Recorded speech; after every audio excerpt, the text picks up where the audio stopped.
What's up, YouTube world? It's your boy J Dub, the number one comment on YouTube. And I'm back with another recap of Married at First Sight.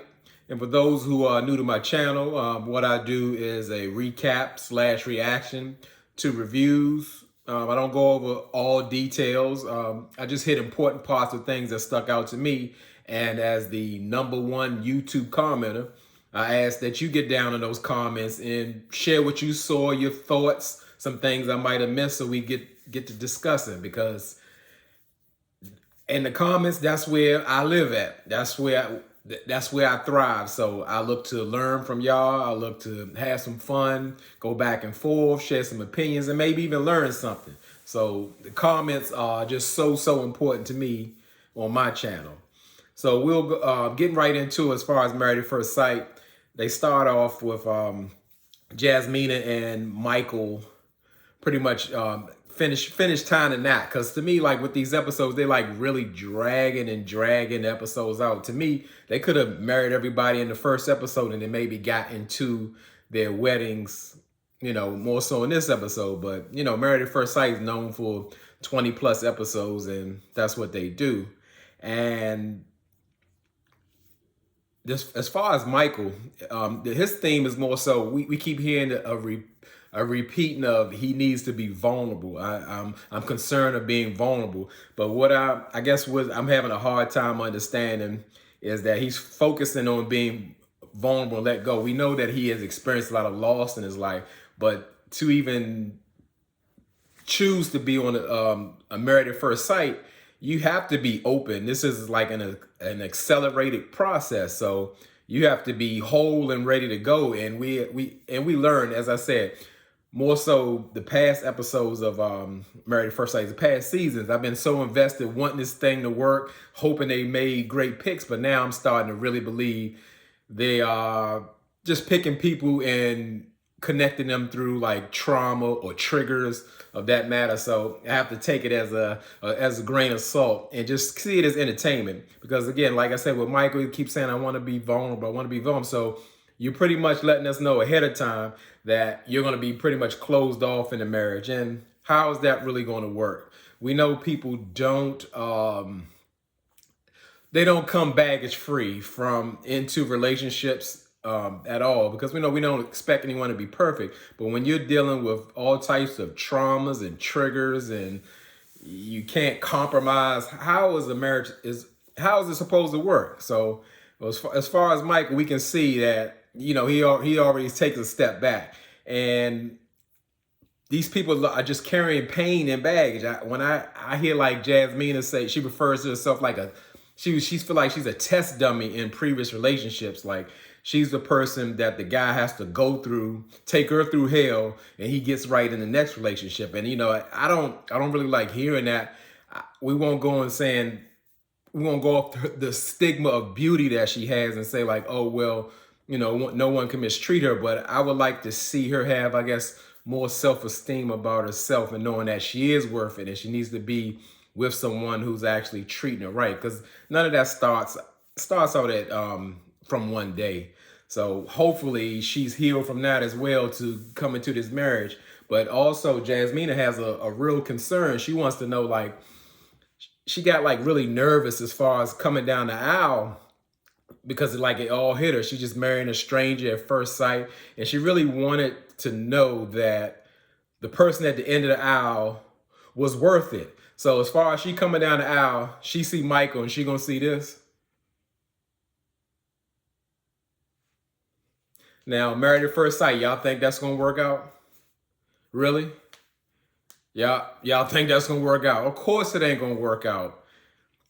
We already know, no matter how majestical and beautiful the wedding is, she's not gonna like Michael. And it is what it is, because that's what Married at First Sight wants us to see. But going on a positive note, as far as like Michael, how he is with his family, it was they really tight knit. And why that's touching, a lot of times these days, in this new era, new generations, family isn't it isn't promoted as it was back in the day. Because in real life, like, your family, your loved ones are who you have in life. And if y'all not tight, y'all don't have much. And a lot of people, families aren't tight. Everything is like really segmented and separate, and everybody's doing their own thing for the most part. Some people are very fortunate enough to have tight knit families still, but in these days and times, it's rare. Back in the day,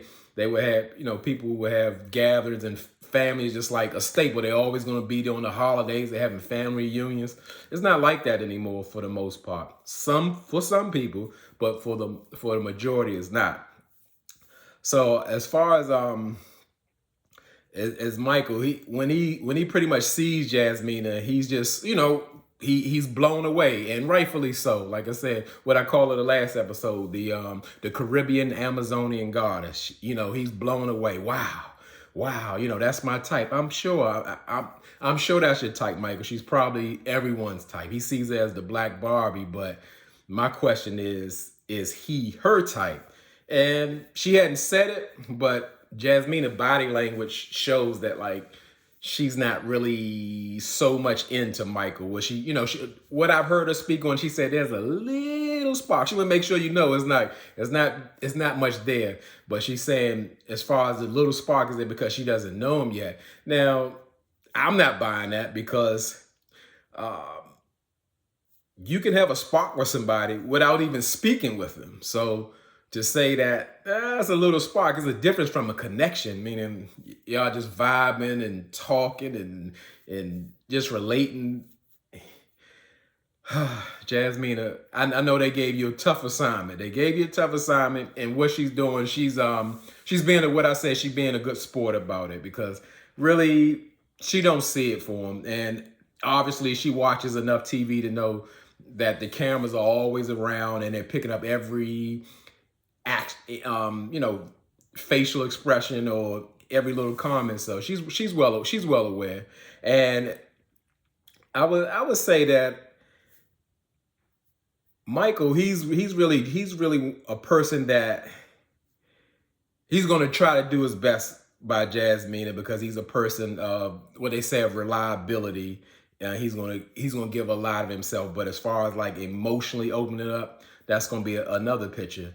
But as far as they go, I just don't really see the matching up by the experts, as they say, because more so this man don't watch TV. Jasmina watch TV all night. He works out, and that's all I seen him do. I don't know what else he does, and it's just not there. But as far as them going any further than these what would you call it, 6 weeks or whatever, I just don't see it at all. And really, Michael knows that she's out of his league, and what he's going to do is just do his best to try to please and make it through, but still not giving of himself and opening up. So for all the people who say, well, I'm hopeful for them, I have zero hope for them. Yes, anything can happen, but again, Married at First Sight, they put these people together so they can be unmatched or they can have some drama. So we go to Katina and Olajuwon, and I gotta say, before I go any further, as for the people who know my channel, it's little things I can't let go, things that bother my spirit, and I have to bring them to the front, get them off my chest. I'm a Pisces, so I'm emotional, so I gotta release the energy. What's going on with Olajuwon when he talk, as far as like he's speaking on anything serious, and it seems like he's always saying no. So he'll be like, well, as my wife, as we can go through something beautiful and just be together and just live happily ever after, and we could just do the best for each other. I'm like, man, stop shaking your head. That bothers my spirit. Like, when he get into that mode where he's getting expressive, you gotta do this, and I just want him to stop. That's all. I had to get that off my chest. It was bothering me. So Olajuwon, he's pretty much preparing to go.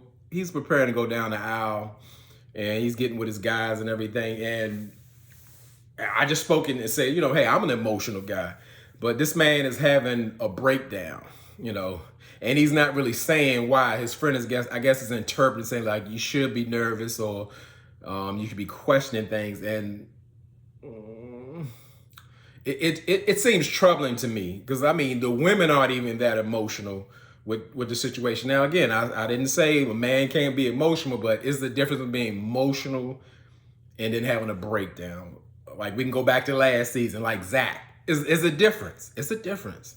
And with Elijah or Isaac, there's a lot to uncover, a lot that we ain't seeing because like you can see in his personality, he always has to reassure himself or almost like talk himself up. So I mean, it's so much that like he needs his unit to support him, and even so much like when he was doing an interview with the producers, as soon as his family left, like 2 seconds later, he just like I felt covered, and now I'm just vulnerable. I'm like, and then he needs a hug from the producer. I'm like, there's a lot that he's not saying, or there's a lot of pain, or there's something going on there where like your family walks away for 2 seconds and you're falling apart. You need comfort or something. And as I said, you're going into a process where you're joining lives with somebody, a stranger that you don't know, and to be crumbling like that, that's just not a, it's not really, I'm gonna say it's not really a good sign. Now, as far as Katina, when looking at her, I said she gives me the Sierra vibe, but like that's where it stops. I don't see much from her. She's like almost one and the same as the larger one, the ex-party person. But as far as being able to settle down and really give in a relationship, I don't see it for her. And her mother even mentioned while they were getting ready that she believes a problem is that her new husband is going to be so involved in her, enamored in her beauty and just wanting to be with her. And she's going to be like, eh. And yeah, I got to say, who wouldn't know her better than her mother? And I really believe it. And I see that. And later we go down the line and we'll see that that's believed to be true. So I would say, again, Elijah is a former serial cheater. Katina has been in so many terrible cheating relationships that she just needs to be on her own. And again, Married at First Sight is just like, let's say they're matching up for the drama, not for success. Like, I don't know, I almost want to put Elijah with Jasmine, but not really. I don't want Elijah for nobody. He's what Married at First Sight. He's their arch nemesis to successful marriages. They always have one on in a year. Like he's it because that's all he's gonna do. He's gonna give drama. And as far as like they were going through like their wedding vows and everything, and I thought Katina hers was like pretty much plain and simple and to the point. And probably to unpopular belief, I actually like Elijah Wan's freestyle wedding vows. Probably with the exception of when he talking about, well, if I had to go through dating 10 years again, I would for you. I mean, who's he kidding? He's enjoyed being single, and that's what he's wanted. He probably still, not probably, he still wants that life, but in addition, he wants a hot meal every night.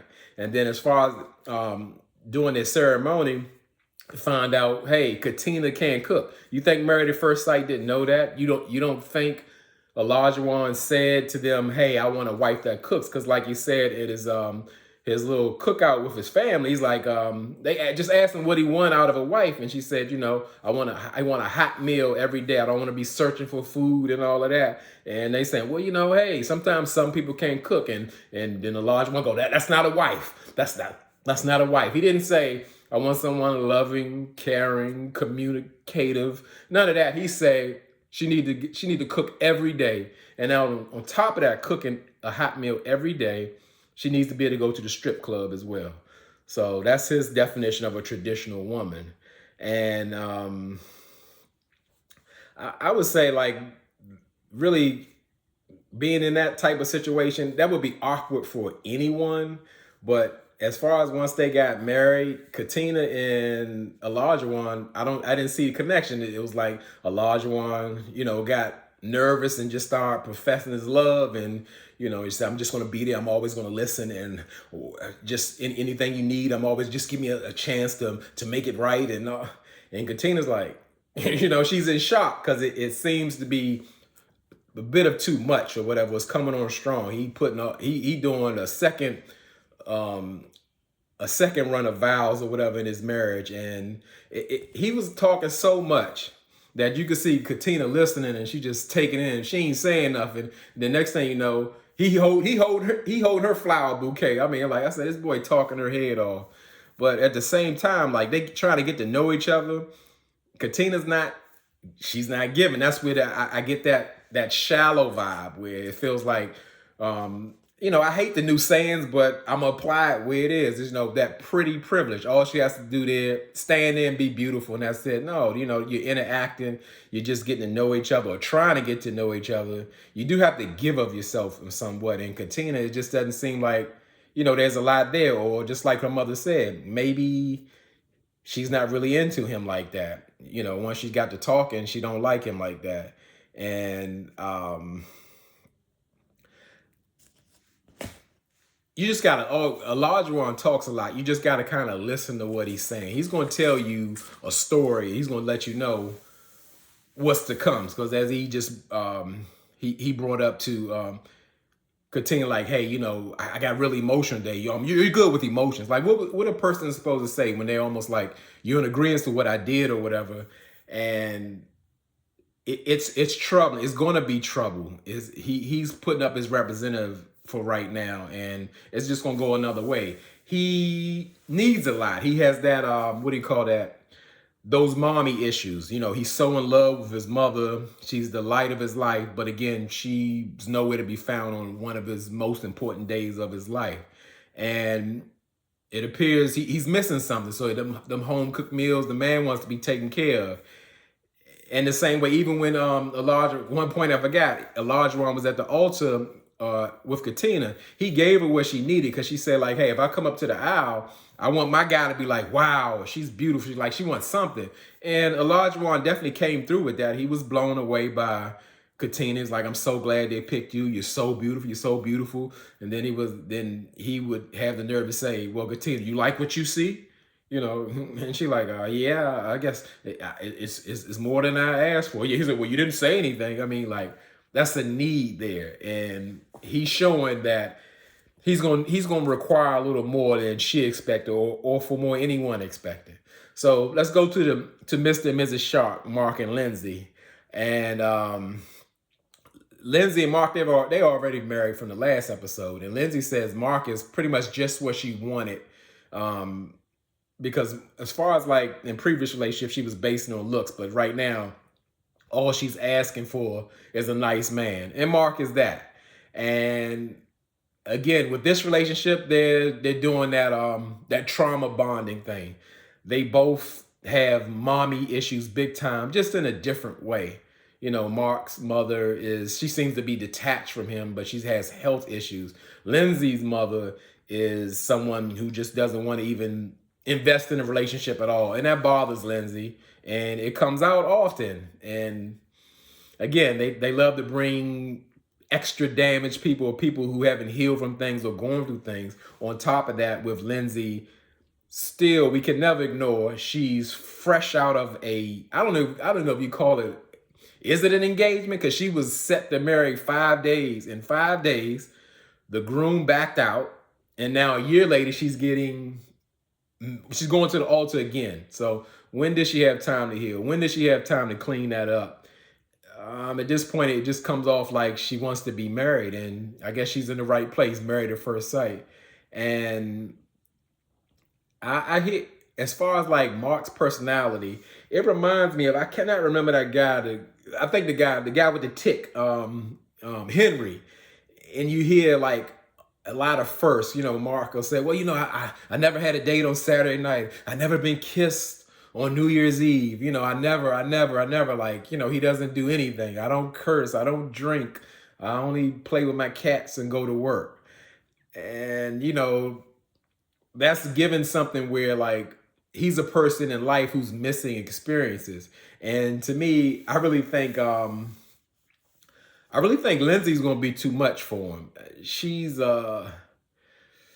she's something. She's way over the top. She's super outspoken. Now Mark says he likes energy, but even Lindsay is exhausting to Mark the Shark.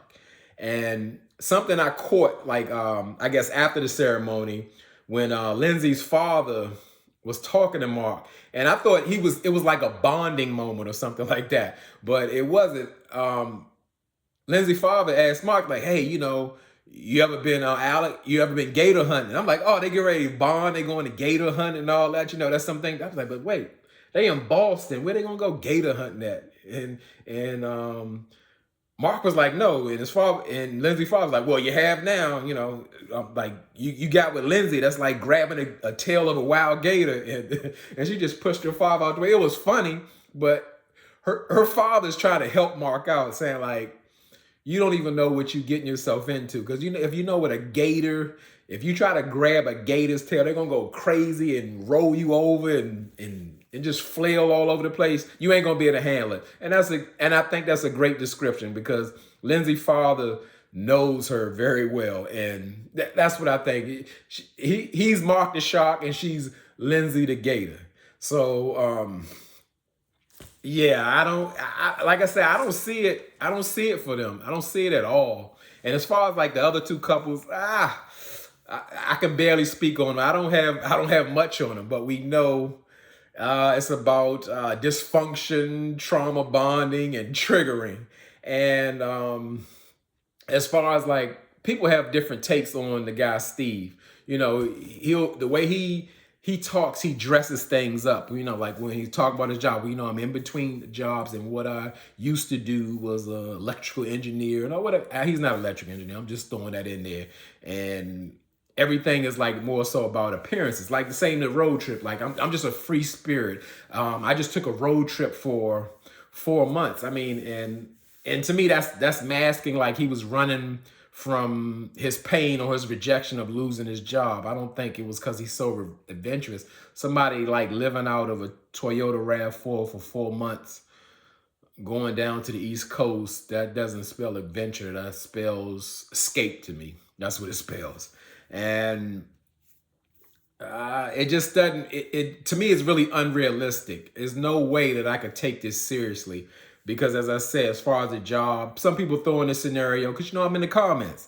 They were like, oh, well, Steve could have money saved up big time and all that. Like, you could tell by his parents, or no, his family, more so, him not having a job was a concern. He didn't seem like it was going to be okay at all. So I'm concerned too, especially when you speak on wanting a family like immediately. Like him and Noy kind of want the same things. They're ready to settle down and have a family. So money in the bank or not, if you don't have health insurance from a job to cover your family, that'll break you quick if he got that kind of money. But he don't get that kind of money. I seen his RAV4 he living in. It got a dent on the side. He spent the insurance money for the accident. So you need a job. That's bottom line. You're married, you need a job or a substantial amount of savings. And not only that, but people do need to have some kind of structure or purpose. Most people, that's what I'm gonna say, unless you're some type of artist. But not working, taking on a new marriage, you just watch your spouse go to work every day and come back, and you just did what you want every day, and they have to take care of the household. That just doesn't seem fair. And that would kind of seem like a strain. The mild adventure might work, because she comes from humble beginnings. She puts the story out where like her family grew up in a refugee camp, and when she got to America, they all lived in like a tiny 1-bedroom apartment. And she's very like appreciative of the little things. Something that I noticed that she had pointed out, like when they were going dress shopping, she was so excited about being able to, I guess, pick anything from all the beautiful dresses, and that's for free at no charge, because it's on Married at First Sight. And you can see that she appreciates the small things in life, but I think she wants something.